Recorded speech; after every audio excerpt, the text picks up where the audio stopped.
स्वागत है आपका और एक नए वीडियो में और एक नए टॉपिक के साथ। Pakistan media crying on doctor Jaishankar lead of democracy summit in Saul 2024। तो चलिए दोस्तों वीडियो स्टार्ट करते हैं। आशा करेंगे पसंद आएगा, और पसंद आए तो लाइक और शेयर जरूर से कर दीजिएगा। और चैनल पर पहली बार आए सब्सक्राइब नहीं किया तो सब्सक्राइब जरूर से कर दीजिएगा। चलिए स्टार्ट करते हैं। डॉक्टर जयशंकर ने अपना पैगाम भेजा है उस कॉन्फ्रेंस के अंदर, लेकिन पाकिस्तान को लगता है इस दफ़ा उन्होंने बुलाया ही नहीं है। They didn't invite Pakistan. और जी बरकत होगी तो फलाना होगा, ढमकाना होगा।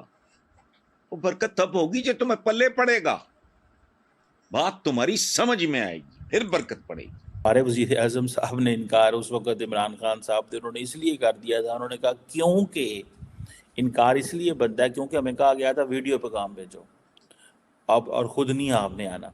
ठीक है जी, हम अटोमिक पावर है अल्हम्दुलिल्लाह। उसके अलावा हमारे पास एक अच्छी फ़ौज है दुनिया की। लेकिन अनफॉर्चुनेटली अभी रिसेंटली जो हमारा एक इंटरनेशनली जो हमारा इमेज जा रहा है वो एक इतना अच्छा नहीं जा रहा। इधर तो ये मौलवियों से पूछते हैं जिनको कख नहीं पता होता। क्या क्या पूछते हैं ख़वातीन के? जी नेल पेंट के साथ वुज़ू हो जाएगा। आज पाकिस्तान को IMF का प्रोग्राम जो है वो ऑलमोस्ट समझे मिल गया है और पाकिस्तान बड़ा खुश है, असली लुटियाँ पा रहे हैं। उसकी वजह यही है कि स्टाफ लेवल बेसिकली एग्रीमेंट जो हुआ वो हो चुका हुआ है और मेरा ख्याल है वो तकरीबन $1.1 बिलियन पाकिस्तान को देने जा रहे हैं। अभी हम IMF की कभी मिन्नतें कर रहे होते हैं, कभी हम दूसरे मुल्कों से कर्जा मांग रहे होते हैं। भाई इन चीज़ों की ज़रूरत ही नहीं पड़ेगी अगर आप प्रॉपर एक जो है बैठ के तय कर लें कि एक डेमोक्रेटिक जो वे है उसमें मुल्क को लेके आगे चलना है। अजीबो गरीब, मसलन बच्ची ब्याही गई, कुरान के नीचे से गुजार रहे हैं, वो ये इस्तेमाल है कुरान का। कुरान पाक तो वो पता नहीं, आई डोंट नो ये क्या मेंटालिटी है। इंडिया पहले इन्वॉल्व था, अभी इन्वॉल्व नहीं है। नहीं, आपके ख्याल से इस टाइम कोई इन्वॉल्वमेंट नहीं है? अभी इंडिया का कोई तो फिर रोल हम क्यों इल्जाम लगाते नजर आते हैं? हम लोगों को ऐसे हमें गलतफहमी है, इंडिया का कोई रोल नहीं है। जिस डिपार्टमेंट की जो डोमेन है उसमें रह के वो काम करे तो इंशाल्लाह पाकिस्तान तरक्की करेगा, क्योंकि पाकिस्तान में किसी चीज़ की कमी नहीं है, नेचुरल रिसोर्सेज यहाँ पे हैं। इसमें मैं देख रहा था डॉक्टर जयशंकर अपनी हिस्ट्री, कल्चर, अपने फोर फादर्स और उनको लेकर के बता रहे हैं कि जी डेमोक्रेसी जो है वो हमारे DNA के अंदर है और डेमोक्रेसी हमारे अंदर है और हम इसी के इंडिया का जो टारगेट है ना वो वर्ल्ड पावर बनने का। ठीक है, जिस तरह पहले अमेरिका था और जिस दौड़ में वो चाइना दौड़ रहा है, ठीक है, उसने अपना वो ठाट पैदा करना है इस पूरे ग्लोब में।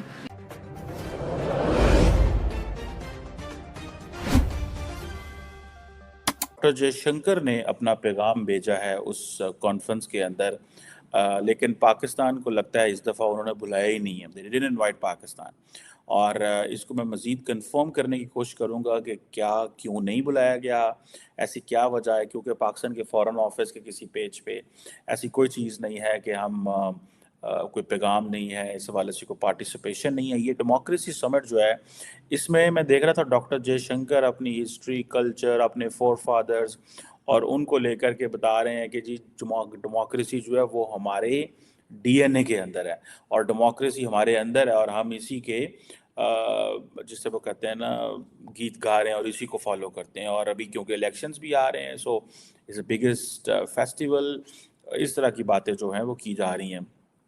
अब क्वेश्चन ये है कि रिसेंटली भी एक रिपोर्ट आई थी कि दुनिया के 100 ऐसे मुल्क हैं जो वो जिसे वो कहते हैं ना कि जिनके अंदर ये फ्रीडम वगैरह कम हो रही है। बहुत सारी रिपोर्ट्स आती रहती हैं। अभी इस वक्त फॉर एग्जांपल दिस ईयर जो समिट का एजेंडा है वो 3-4 चीज़ों पे है। एक तो वो कहते हैं जी डिजिटल थ्रेट्स टू डेमोक्रेसी के हैं, जिसमें मिस इन्फॉर्मेशन है, आर्टिफिशियल इंटेलिजेंस है, डीप फेक है। डीप फेक बड़ा चैलेंजिंग चीज़ है कि आप चेहरा किसी का लगा दें, आवाज़ किसी की लगा दें और आम बंदा उसको समझ नहीं पाएगा, लेकिन आम बंदा यही समझेगा कि आपने नरेंद्र मोदी की जो है वो तस्वीर लगा दें और अल्फाज पीछे से कुछ और लगा दिया। अगला बंदा जो कि प्रोसेस नहीं कर सकता उस इंफॉर्मेशन को, या शायद बहुत ज़्यादा चीज़ों पर खबर ये आ रही है कि प्रॉपर पाकिस्तान आर्मी की चेक पोस्ट के ऊपर, बॉर्डर के ऊपर अफगान तालिबान ने अटैक किया है। क्या कहना चाहेंगे इस सारे सूरत हाल के ऊपर? एक बलोचिस्तान का शहरी, एक स्टूडेंट, क्या ओपिनियन रखता है? मेन रीजन ये है कि अमेरिका के इन्वॉल्वमेंट है यहाँ पे। बेसे एयर बेस दिए है अमेरिका को पाकिस्तान ने, ठीक है, मगर ये बेस नहीं देना चाहिए, क्योंकि वहाँ पे वो भी कंट्री है, वो भी चाहते हैं कि हम लोग इंडिपेंडेंट रहे, हम लोग इंडिपेंडेंट वो कर ले।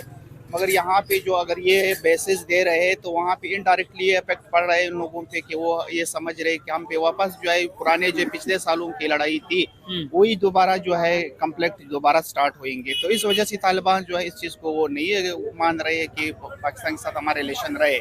नहीं, दो इस्लामिक कंट्री है, नेबर कंट्री भी है, और अगर अड्डों की बात करें जो अमेरिका को दिए ड्रोन अटैक के लिए, वो तो आपको नहीं लगता थोड़ी अब पीछे पास्ट की बात हो गई? अब रिसेंटली क्या ऐसा अचानक इशू बना कि हमें भी स्ट्राइक करनी पड़ी, उन्हें भी? हाँ, नो डाउट हमारा ये हमारी गवर्नमेंट का ये शिकवा रहता है कि भाई अफगान तालिबान की तरफ से या अफगानिस्तान की तरफ से अटैक होते रहते हैं, दहशतगर्द यहाँ पे आते हैं। सेकंड इशू ये है कि डिपोटेशन जो यहाँ पे जो हाँ, डिपोटेशन का मसला चल रहा है, इस पे भी वो लोग जो है ये चीज़ एक्सेप्ट नहीं कर रहे, क्योंकि दुनिया इंटरनेशनल रूल ये है कि 40 साल से जो कोई भी महाजर कहीं से माइग्रेट करके किसी भी कंट्री में जो सिटीजनशिप देना चाहिए, मगर ये डिपोटेशन का भी बिग इशू है। ठीक है, एक जो फर्स्ट पेज था उन लोगों ने दिसंबर में जो है डिपोर्ट किया था, काफी लोगों को डिपोर्ट किया। तो अब तो खबर यह है कि 5 लाख के करीब ऑलमोस्ट मजीद जो अफगान महाजरीन पाकिस्तान में मौजूद है उन्हें भी वापस भेजा जाएगा अफगानिस्तान। मगर ये है कि ये नहीं भेजे, बेहतर ये है कि दुनिया के रूल ये कह रहे हैं कि 40 साल से जो कोई बंदा कोई भी माइग्रेट करके वहाँ पे रहे तो उसको सिटीजनशिप दे दे, उसको वो दे दे,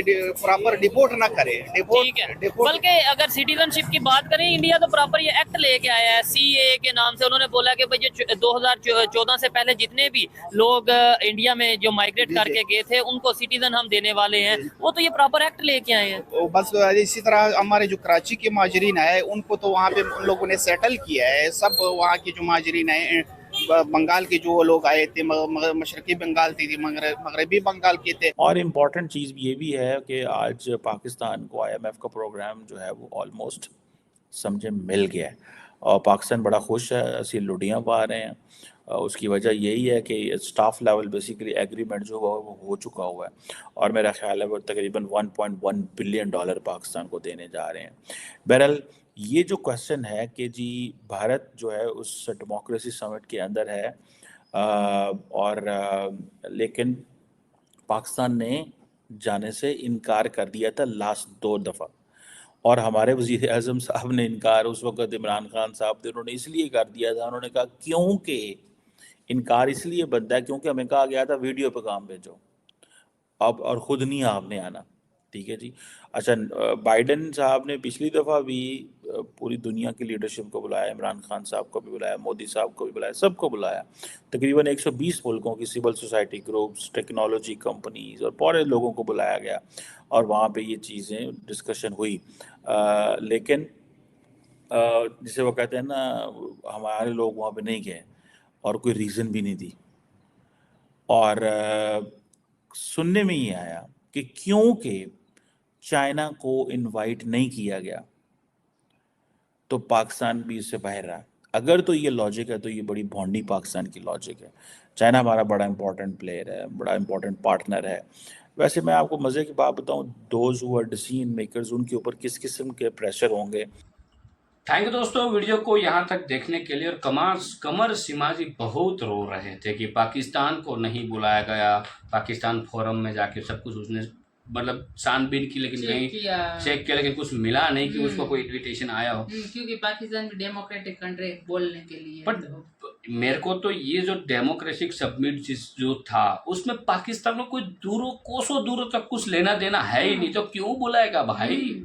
कमर सिमाजी आप ये पहले तो क्लियर कीजिए। डेमोक्रेसी जैसा है कुछ नहीं है पाकिस्तान में, ऐसा कुछ है ही नहीं, सिर्फ नाम का डेमोक्रेसी है। रीजन के भाई उसका पड़ोसी मुल्क भारत है, इसीलिए, और कोई रीजन है। पाकिस्तान को तो अब ऐसा बोलो कि उसके पड़ोसी कौन बुला रहे भाई, पहले तो ये समझो वजीर आजम आपके बने, कोई किसी भी कंट्री ने बुलाया कि भाई आप हमारे कंट्री में आइए, विजिट कीजिए वगैरह वगैरह, जो आपके वहाँ पर नए वजीर आजम बने, सिर्फ किसी ने कॉन्ग्रेचुलेशन कह दिया होगा ट्विटर पे, मोदी साहब ने भी किया। मजबूरन करना पड़ता है भाई, कॉन्ग्रेचुलेशन क्यों? क्योंकि भाई पड़ोसी मुल्क है, हम इज्जत नहीं करेंगे तो इसकी तो वैसे भी कोई इज्जत है नहीं, तो थोड़ी बहुत इज्जत रख लेते हैं। लेकिन पाकिस्तान में है क्या कि ऐसी बड़ी बड़ी इवेंट में कोई उसको बुलाए? पॉसिबिलिटी मेरे को तो कहीं नहीं दिख रहे।